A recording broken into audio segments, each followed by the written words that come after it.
All right, so let's go ahead and give our work, power, and energy review a look here.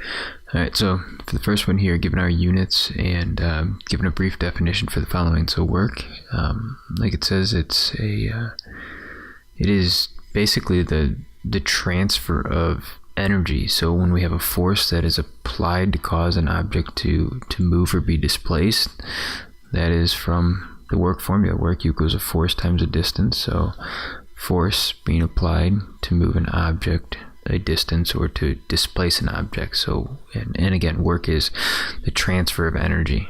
All right. Power can be a couple things. It can either be in joules per second or it can be in watts. Right? And like it says, it's the rate of doing work. Kinetic energy, energy from motion. Potential energy is essentially energy that's being stored based on position, at least for potential energy in terms of gravitational potential energy. And then mechanical energy is pretty much everything, all the energy that we have in a mechanical system. In our case, we only looked at potential energy and kinetic energy.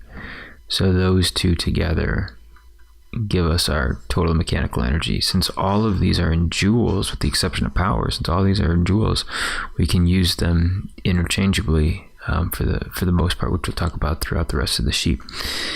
Number 2, who does more work? A person walking up the stairs, the same person running up the stairs? Remember that work has nothing to do with time or velocity. So a person running, their time's going to change versus walking. Same deal with the velocity, but there's no velocity in this formula and there's no time in this formula, so work stays the same. And we went over a little bit more of a detailed discussion in the previous video if you want to take a look at that. Number 3, for the previous questions, which person uses more power? All right, so now this is a little bit different because power does have to do with time. So if I've got 2 people, one of them walking and then one of them running, I can use the math to guide me in my thought process. Who's doing or who has more power, I should say. Well, both of them, we already said, are doing the same amount of work. So let's just come up with a random work. I'm just going to say 10 because it's an easy number to do some division by. And now the person that's walking, they're going to take longer to run up the stairs or to walk up the stairs than somebody that's running. So if I'm walking, it might take me 5 seconds to get up the stairs. If I'm running, it might take me 2 seconds to get up the stairs. So let's go ahead and solve for each. 10 divided by 5 gives me 2. And I'm just coming up with random numbers here. 10 divided by 2 gives me 5 over here. So that means that the person that's running, their number is higher, right? They're generating 5 watts. The person that's walking is generating 2 watts. Again, neither one of these answers tells me anything by itself, but in comparison, I can say, well, the person that's running generates more power.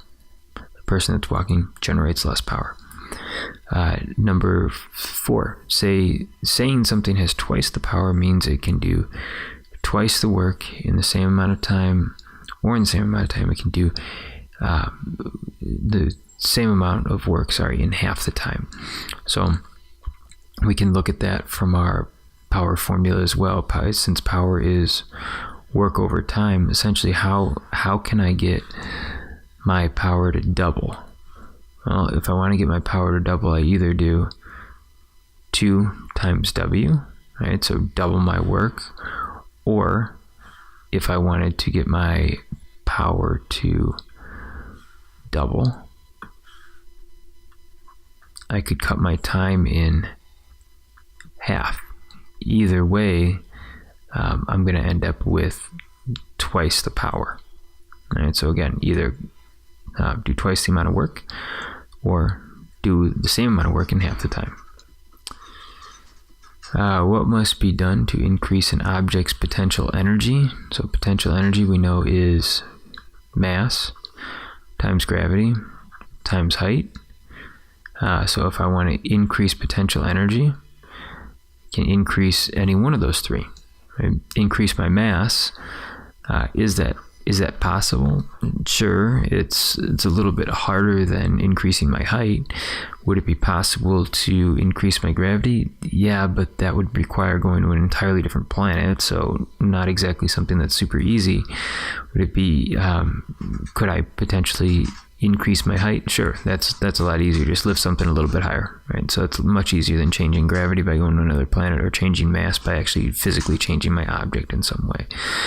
So increase the height is the best answer, although increasing mass and increasing gravity would also be other answers, but not the best answer. Number 6, explain 2 ways you can change the kinetic energy of an object. Let's go back to the formula that help us think mathematically about this situation. How can I change the kinetic energy of an object? Well, I can change m. Can't change half, that's part of the formula. Can't change squared, that's part of the formula, but I can change m. So I can increase its mass. If I want to get it to have more kinetic energy, I can decrease its mass if I want it to have less.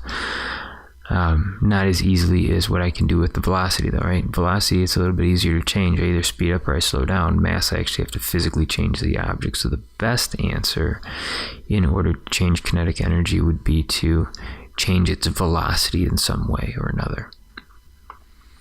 Number 7, you jump in the air with 20 joules of kinetic energy. Let's see what's going on. So right when we jump, we're transferring energy from the ground into our jump. So we're doing 20 joules of work, 20 joules of energy transfer in order to actually transfer energy into the system.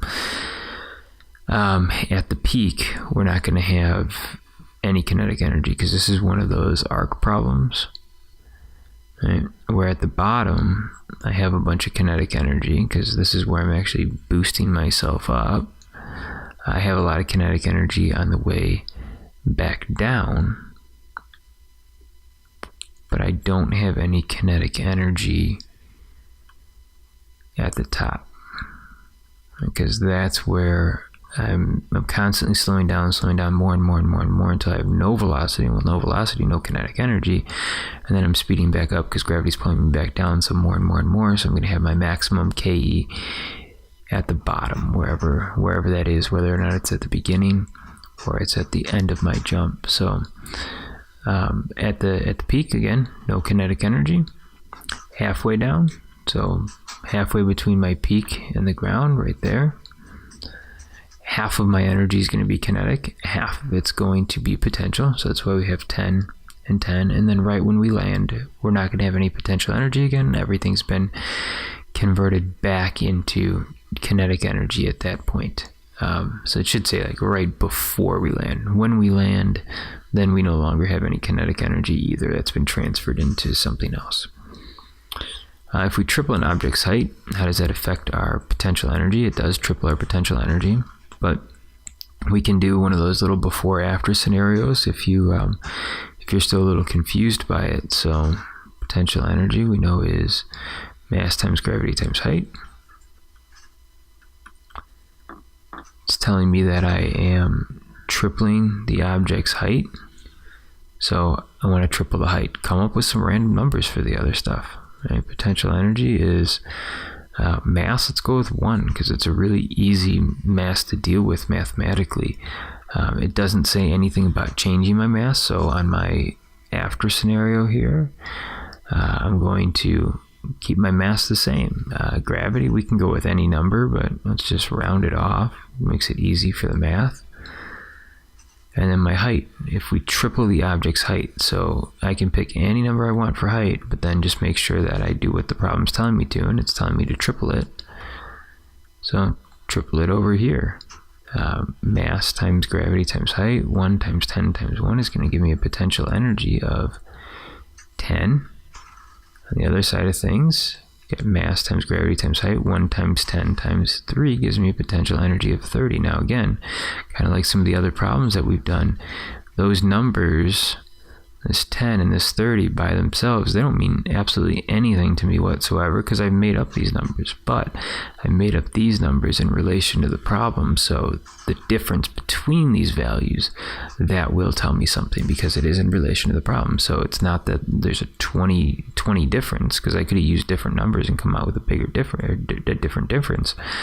It's the factor that matters. So going from here, where I had an height, to over here where I tripled whatever that height was, I also triple my potential energy. So that's how Miss Mardone got this answer. All right, the last one for this page. If you triple an object's velocity, how does it affect its kinetic energy? If we look at our relationship here, it's v squared. So anytime whatever I do to this number, I square it. So that's what the overall effect's going to be. So triple this, 3 times 3, or triple times triple, is 9. Now, if that doesn't make sense, again, go with your mathematical thinking. Right? We know the formula for kinetic energy is 1/2 mv squared. It's telling me what happens if I triple the velocity. So let's do a before and after scenario, where I've got some random stuff going on in the first scenario, and then I triple it because that's what the problem's telling me to do. So I don't know what my kinetic energy is, but I can say that my mass is something. Let's just go with 1 to make it easy.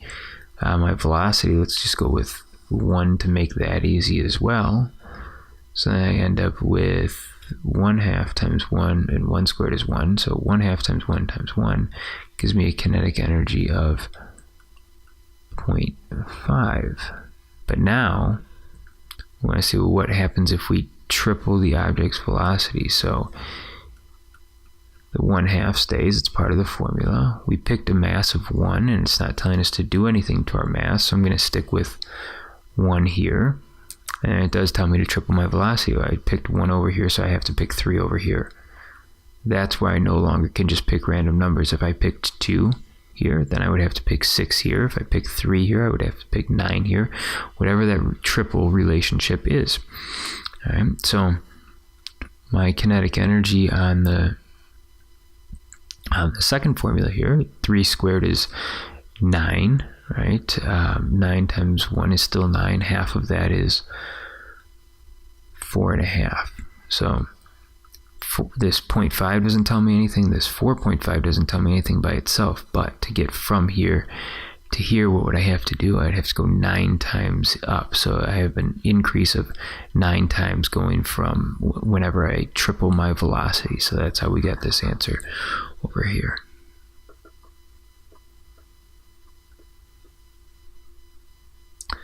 All right, so number 10. Pull your little cousin all the way back on a swing and release her. Let's see what happens. Explain what happens to the kinetic energy after you release her when she swings all the way to the other end. So to begin with, right here, she's at her maximum height. So the potential energy will be at its max, which means that kinetic energy will be at its minimum. Because remember, our potential energy and kinetic energy together give us our mechanical energy. Well, if I don't have any kinetic energy at the top, because I have all my potential energies coming, or all my energies coming from potential energy, that means that my mechanical energy is whatever this value is in potential energy, because I don't have any kinetic. By the time I hit the bottom, there's a couple ways we could think of it. We've got no potential energy, so that energy from mechanical energy can't be lost, so it must all transfer to kinetic energy. The other way to think about it is, by the time I get to the bottom, gravity's pulling me faster, faster, faster, and faster until I reach my maximum velocity. Well, wherever my maximum velocity is, that's where my maximum kinetic energy is going to be, because my kinetic energy is related to my velocity. So fast velocity, largest kinetic energy. For letter B here, explain what happens to the potential energy. We kind of already talked about that a little bit, but we're going to have the maximum potential energy here because we're going to have the maximum height. Right? Potential energy is related to mass, gravity, and height. Oh, my gravity's not changing. can assume that the mass isn't changing. That'd be weird if we're swinging some sort of object, in this case, our cousin or whatever.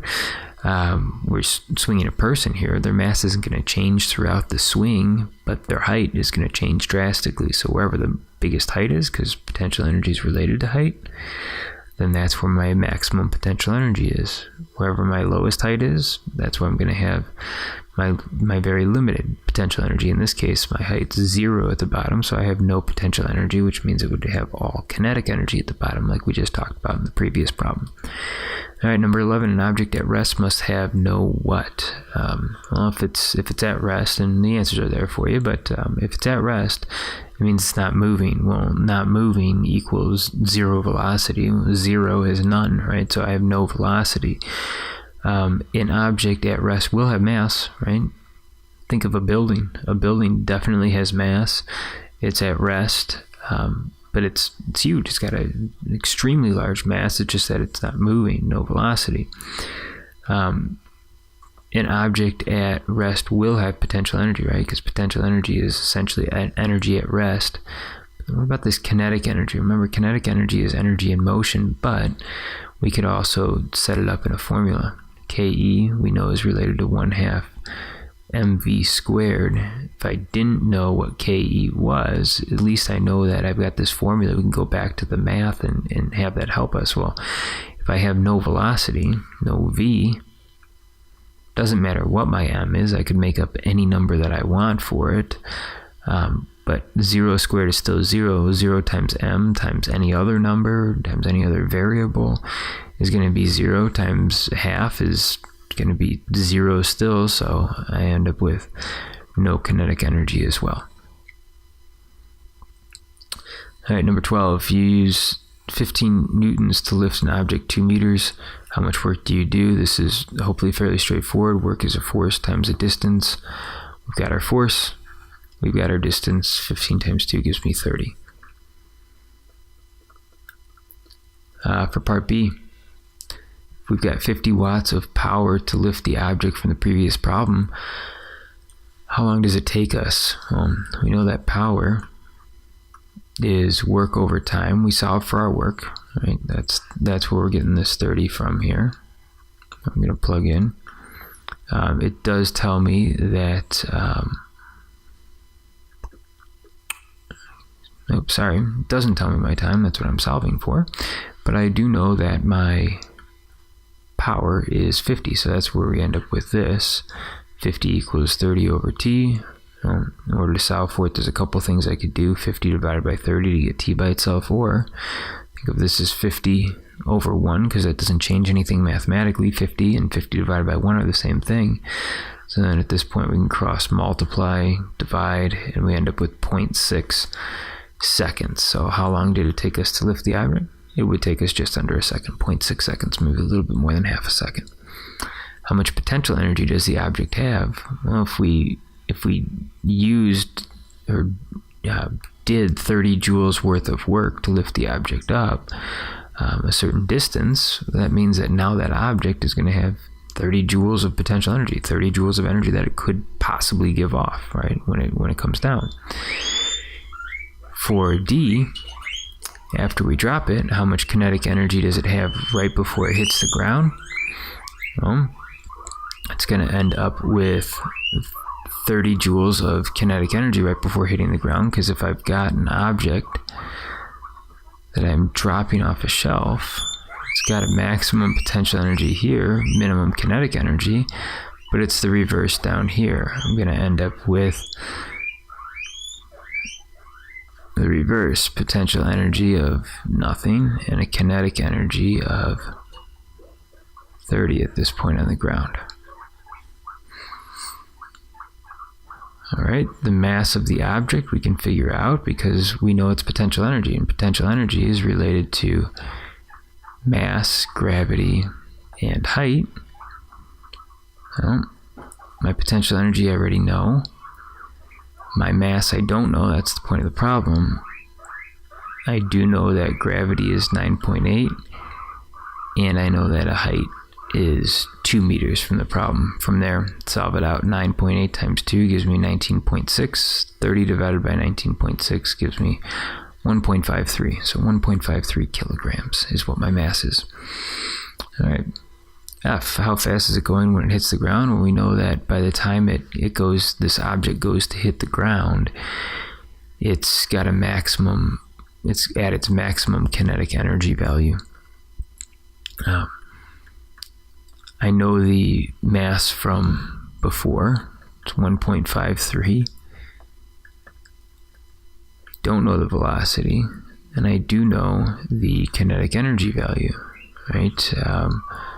My kinetic energy value was 30. We solved for that before. So half of 1.53, 0.765, I believe. So I do 30 divided by that, and we're left with somewhere around 36, 37. But we need the 36 point something. I don't have the calculator right in front of me right now, but in order to get v by itself, we need to take the square root. Take the square root of that, and we're left with 6.26 meters per second. All right, for number 13, we've got a mass of 75 kilograms. How much work do you need to do in order to go up 2 meter flight of stairs? Well, in this case, I have my mass. I have my distance that I'm going up. Can I figure out anything from that? All right, well, I can't.